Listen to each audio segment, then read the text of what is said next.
ఆ medical college దారిలో నుంచి పోయేటప్పుడు ఆ మెడికల్ కాలేజ్ కనపడితే ఆగి చూసి ఆహా అని పోయే పరిస్థితి తీసుకొచ్చినాం. ఆయన అలా వదిలేకండ్రా బాబు.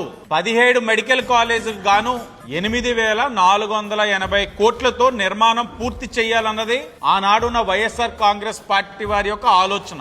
ఇందులో కేంద్రం ఒక వాటా 975 కోట్లు కేంద్ర ప్రభుత్వం వాటా ఇచ్చేశారు. అంటే ఈ రాష్ట్రంలో మెడికల్ కాలేజీలు నిర్మిస్తామని చెప్పి వైఎస్ఆర్సీపీ ప్రభుత్వం చేసిన అప్పు 4,948 కోట్లు.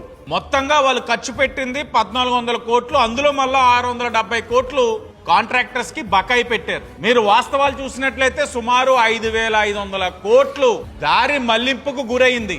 ఓహో, ఈ 5,500 కోట్లు ఎట్టిపోయినాయి? జగన్మోహన్ రెడ్డి ఆయన సమాధానం చెప్పాలి. అది కాకుండా అంటే అసలే ఇక్కడ మన రాష్ట్రంలో ఈ కూటమి ప్రభుత్వానికి ప్రతిపక్ష పార్టీ అన్నది హోదా రాలేదనుకోండి. వైసీపీ వాళ్ళకి ఒక పీపీపీ మోడ్ కి ప్రైవేటీకరణకి మధ్యన వ్యత్యాసం తెలియని వ్యక్తి 5 సంవత్సరాలు ముఖ్యమంత్రి చేసేసాడంటే అలాంటి వైఎస్ఆర్ కాంగ్రెస్ పార్టీ ప్రజాస్వామ్యంలో ఉండే అర్హతే లేదు. ఆలోచించాలి మనకున్న అవకాశాలు ఏంటని. ఆ ఆలోచనతో ఈ రోజున పీపీపీ మోడ్ తోటి రాష్ట్ర ప్రభుత్వం ముందుకెళ్తా ఉంది. మీరు ఈ పీపీపీ మోడ్ లో కూడా మీరు చూడండి, గతంలో కన్వీనర్ కోట మెరిట్ సీట్స్ 42% ఉండేది. వైఎస్ఆర్ కాంగ్రెస్ పార్టీ వాళ్ళు ఉన్నప్పుడు 42%. కానీ ఈ పీపీపీ మోడ్ లో మెరిట్ సీట్స్ అంటే కన్వీనర్ కోట 50% తీసుకొస్తా ఉన్నాం. అంటే మరింత ఎక్కువ మంది ఈ వైద్య విద్యను అందించే అవకాశం ఉంటది 50% తీసుకురావడం వల్ల.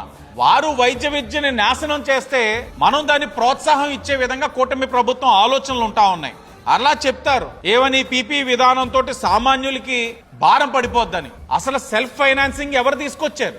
మనం గుర్తు చేసుకున్నట్లయితే వైఎస్ఆర్ కాంగ్రెస్ పార్టీ అప్పుడు GO number 107, GO number 108, GO number 133 self financing తీసుకొచ్చి రాష్ట్రం పైన భారం మోపే కార్యక్రమం జగన్మోహన్ రెడ్డి తీసుకున్నారు. ఈ రోజు మరలా సెల్ఫ్ ఫైనాన్సింగ్ తీసుకొచ్చిందే నువ్వు, మరలా రాష్ట్రం పైన భారం పడిపోతుందని మాట్లాడుతా ఉన్నారంటే చాలా ఆశ్చర్యం అన్నమాట.